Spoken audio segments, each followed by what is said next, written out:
कमेंटोर AK Singh और आज फिर हम अपने CTET के संपूर्ण बाल विकास को देखेंगे, यानी संपूर्ण बाल विकास की जो तैयारी कर रहे हैं और संपूर्ण बाल विकास के कॉन्सेप्ट को जो समझते आ रहे हैं और उसमें क्या कर रहे हैं, हम क्वेश्चन आंसर को देख रहे हैं और क्वेश्चन आंसर से क्या कर रहे हैं, संपूर्ण बाल विकास को समझते आ रहे हैं। तो चलिए आज की वीडियो को शुरू करते हैं और आज के हम क्वेश्चन आंसर को देखते हैं और कहीं ना कहीं अपने बाल विकास के कॉन्सेप्ट को समझते हैं और प्रैक्टिस करते हैं। तो चलिए शुरू करते हैं आज के क्वेश्चन आंसर। चलिए आज का पहला क्वेश्चन क्या कह रहा है, एक पेंसिल को पकड़ना डैश कौशल का उदाहरण है, जबकि फुटबॉल को धकेलना डैश कौशल का उदाहरण है। भाई जब पेंसिल पकड़ेगा बच्चा तो कौन से, यानी कि किसकी बात कर रहा है, वो छोटे बच्चे की बात कर रहा है और वो होते हैं फाइन मोटर। यानी फाइन मोटर को क्या कहते हैं हिंदी में, सूक्ष्म गति। यानी सूक्ष्म गति का आपको कहाँ दिख रहा है, पहले में ही दिख रहा है, इसमें दिख रहा है। अब आता है फिर क्या कह रहा है, फुटबॉल की बात कर रहा है। तो फुटबॉल में कहता है वो शकल की, यानी कि एक तरह से ग्रॉस की बात करता है, तो वो हो जाएगा शकल। तो इसका इस तरह से आंसर हो जाएगा ऑप्शन नंबर 1। चलिए आगे चलते हैं। अगर आपको इसके ऑप्शन भी काटने हो तो आपके ऑप्शन देखो कैसे काटते हैं। फुटबॉल वाली बात आ जाएगी, फुटबॉल वाली कभी भी सामाजिक, अगर हम चलो सामाजिक लेके भी चलें तो वो पेंसिल पकड़ने की कहता है, तो पेंसिल पकड़ना भावनात्मक नहीं होता। शकल जो बात होती है, शकल क्या हो जाएगी, फुटबॉल में आ जाएगी। और इसमें क्या कह रहा है, यानी कि यहाँ पर कह रहा है फाइन मोटर, फाइन मोटर नहीं होगा वो। फाइन मोटर क्या होगा फाइन में, यानी फाइन, बिल्कुल आप ये बताओ हल्के हाथों से क्या पकड़ते हो, पेंसिल पकड़ते हो, तो यानी फाइन क्या होगा, फाइन आ जाएगा पेंसिल। फुटबॉल को कभी भी हल्के हाथों से नहीं पकड़ते, तो ये सब चीज़ें कहीं ना कहीं ये नहीं होंगी। अब इन दोनों में कन्फ्यूज़न था, इन दोनों में मैंने आपको बता दिया। देखो शकल क्या होगा या फिर सूक्ष्म क्या होगा, यानी सूक्ष्म क्या होगा फाइन, एक तरफ फाइन क्या होगी, हम क्या करते हैं पेन पेंसिल इस तरह की चीज़ें पकड़ते हैं, तो इसलिए आपका पहला आंसर हो जाएगा। चलिए आगे चलते हैं, क्वेश्चन नंबर 2 देखते हैं। विकास के संदर्भ में निम्न में से कौन सा सही नहीं है, तो नहीं है पहले हम अंडरलाइन है, नहीं है। अब नहीं है पर अंडरलाइन लगा दिया तो हमने, चलते हैं हम पहले पढ़ते हैं। विकास एक अंतर, यानी कि अंतर्निहित तरीके से होता है। तो आपको पता है विकास क्या है, विकास एक यानी कि डेवलपमेंट प्रोसेस है और चलते जाने वाला प्रोसेस है, यानी कि चलते जाने वाला प्रोसेस है। तो सबसे पहला ही हो जाएगा, आगे पढ़ने की जरूरत नहीं। बच्चों की विकास दर विभिन्न होती है, ये क्या है, सही बात है। यानी कि ये क्या कह रहा है, गलत बात कह रहा है, नेगेटिव कह रहा है, तो नेगेटिव आंसर ढूंढना पड़ेगा हमें। ये सब पॉजिटिव है आंसर आपके, ध्यान रखना, इसलिए मैंने एकदम पकड़ लिया उसे। तो यानी कि विकास क्या है, एक तरह से प्रकृति और पालन पोषण के जटिल संघर्ष, ये सारे के सारे पॉजिटिव आंसर है। और ये क्या हो जाएगा, नेगेटिव, तो इसका आंसर क्या हो जाएगा, पहला। चलिए आगे चलते हैं, क्वेश्चन नंबर 3 देखते हैं। क्वेश्चन नंबर 3 क्या कह रहा है हमारा, डैश और डैश के प्रारंभिक बाल्यावस्था के दौरान बच्चों के प्राथमिक सामाजिकरण के संस्थान कौन से। तो आपको मैंने कितनी बार बता चुका है कि जब आप, यानी कि बच्चा पैदा होता है तो सबसे पहले किसके पास जाता है, यानी कि अपनी मम्मी के पास, ठीक है, यानी कि मदर के पास जाता है, ठीक है। अब मदर के पास चला गया, तो मदर के पास जब गया है वो, तो उसमें आ, वो क्या है, एक सामाजिक प्राणी, और सामाजिक प्राणी कहाँ का है, वो सामाजिक प्राणी है आपके परिवार का। किसका है, सामाजिक प्राणी परिवार का। तो परिवार आ जाएगा, तो धार्मिक संस्थान और कानून तो हट गया। अब इसमें सामाजिक नीति और आस पड़ोस है, चलो आस पड़ोस हम लेके चलेंगे। अब विद्यालय क्या है, द्वितीयक है, यानी कि सेकेंडरी है विद्यालय, ठीक है, तो ये भी कट गया, यानी कि ये कट गया। अब बचा कौन सा, परिवार और आस पड़ोस। तो इसमें आ जाएगा परिवार और आस पड़ोस क्या है, प्रारंभिक बाल्यावस्था के दौरान होते हैं, ठीक है। क्योंकि ये क्या है, स्कूल है, स्कूल से जाने से पहले क्या क्या हो जाए भाई, आस पड़ोस से खेलेगा, बच्चे के पास साथ खेलेगा। अब क्या होगा, परिवार में बच्चे होंगे उनके साथ खेलेगा, उनसे सीखेगा, तो वो सब चीज़ें आ जाएंगी। क्वेश्चन नंबर 4 क्या कह रहा है, जीन पियाजे के संज्ञानात्मक विकास के सिद्धांत के अनुसार अधिकतर बच्चे किस स्तर पर सामाजिक मुद्दे और न्याय के प्रति समझ स्थापित कर लेते हैं। तो किस तरह से समझ स्थापित कर लेते हैं, अब समझ स्थापित करते हैं औपचारिक संक्रियात्मक। अब ढूंढ लो औपचारिक संक्रियात्मक कहाँ है, ये रहा क्वेश्चन नंबर 4 में, क्या है, औपचारिक संक्रियात्मक अवस्था जो होती है उसमें करता है, यानी कि वो क्या हो जाता है, 11 से 15 तक की बात की कह रहा है, ठीक है। चलिए आगे चलिए, क्वेश्चन नंबर 5 देखते हैं। एक विद्यार्थी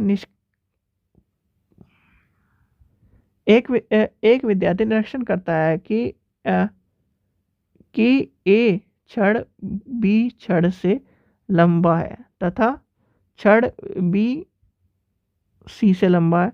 इस निरीक्षण के आधार पर विद्यार्थी को निष्कर्ष निकालना है कि छड़ ए और सी से लंबा है, परंतु यह समस्या उससे मौखिक रूप से पूछी जाती है तो वह सही निष्कर्ष नहीं निकाल पाता। पियाजे के सिद्धांत के अनुसार यानी कि विद्यार्थी को संज्ञानात्मक विकास के किस अवस्था की बात करें। भाई आपसे पूछने लगे कि इस बीकर में इतना है दूध है और इस बीकर में इतना दूध है, बिना दिखाए, तो मौखिक रूप से पूछा जा रहा था। तो मौखिक रूप से जब पूछी जाती है यानी कि ये किसकी बात कर रहा है, ये कर रहा है आपकी मूर्त संक्रियात्मक अवस्था की।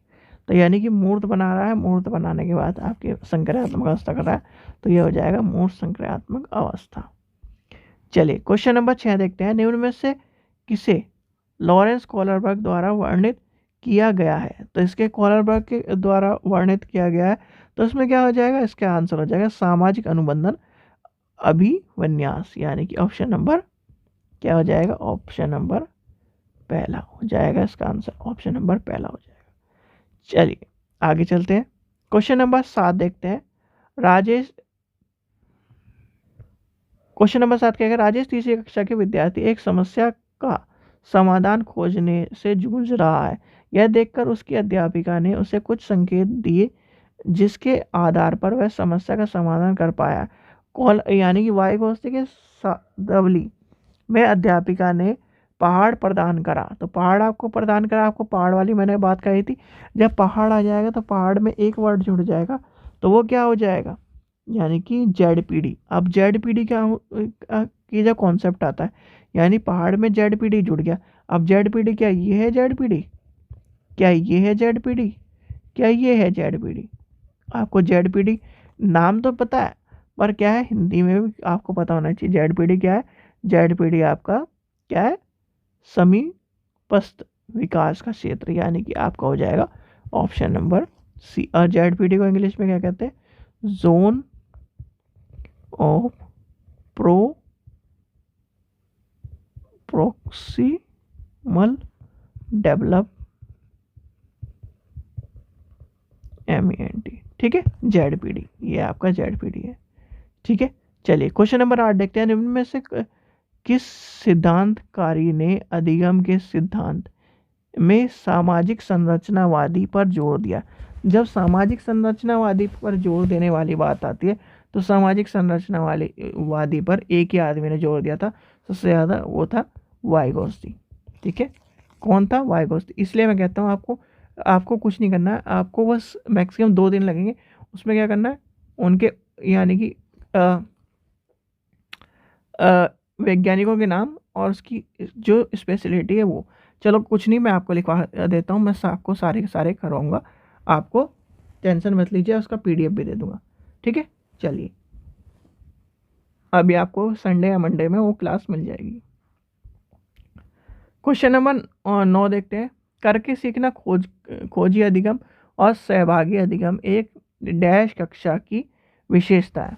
अब ये क्या कर रहा है, यानी कि learning by doing, discover learning and, जो कहीं ना कहीं जो कैरेक्टरिस्टिक किसकी बता रहा है, तो ये आपकी बता रहा है प्रगतिशील की, यानी कि प्रगतिशील की बात कर रहा है। यानी कि जो प्रगति करने वाले हैं, करके सीखते हैं, वो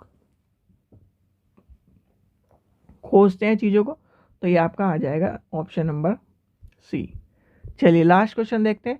राधिका एक खिलाड़ी होने के साथ साथ एक अच्छे नृत्यज्ञ भी है। गार्डनर के अनुसार उसके पास डैश प्रकार की बुद्धि है। तो आपके पता होना चाहिए, जब वो क्या है, यानी कि वो क्या स्पोर्ट्स पर्सन के साथ साथ क्या है, बताओ, स्पोर्ट्स पर्सन के साथ साथ डांसर भी है।